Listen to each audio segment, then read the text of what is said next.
tìm kiếm trong đời niềm hạnh phúc an vui nào dễ đâu bạn. Một tình yêu người xa mà trần gian nào tìm thấy đâu.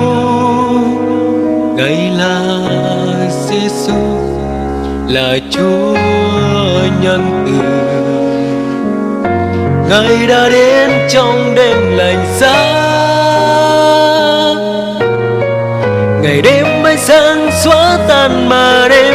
Tình yêu thương ấy đổi thay đời tôi, sống hy vọng trong đời.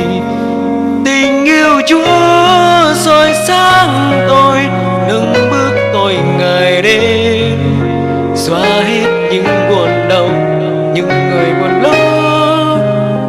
Bóng tôi vơi quay dấu cho dòng tố cuồng bay.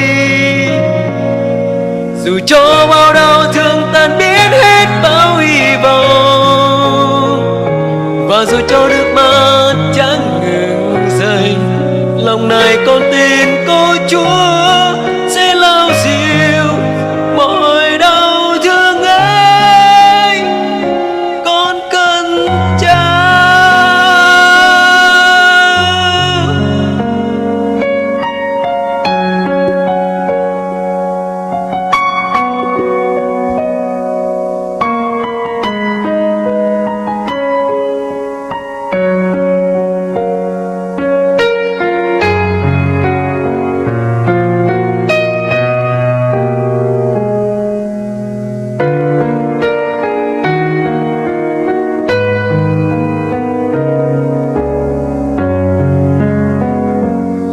Tìm kiếm trong đời niềm hạnh phúc an vui nào dễ đâu bạn.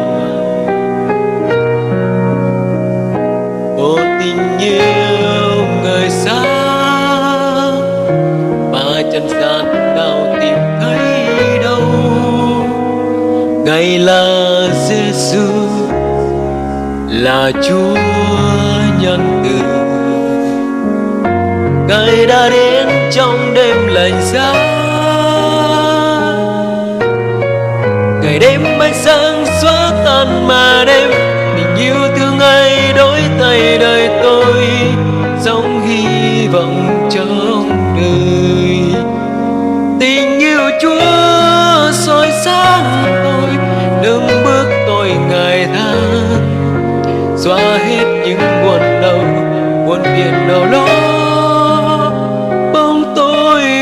Quay dấu cho dòng tố cuồn bay. Dù cho bao đau thương tan biến hết bao hy vọng, và dù cho nước mắt chẳng ngừng rơi, lòng này con tin có Chúa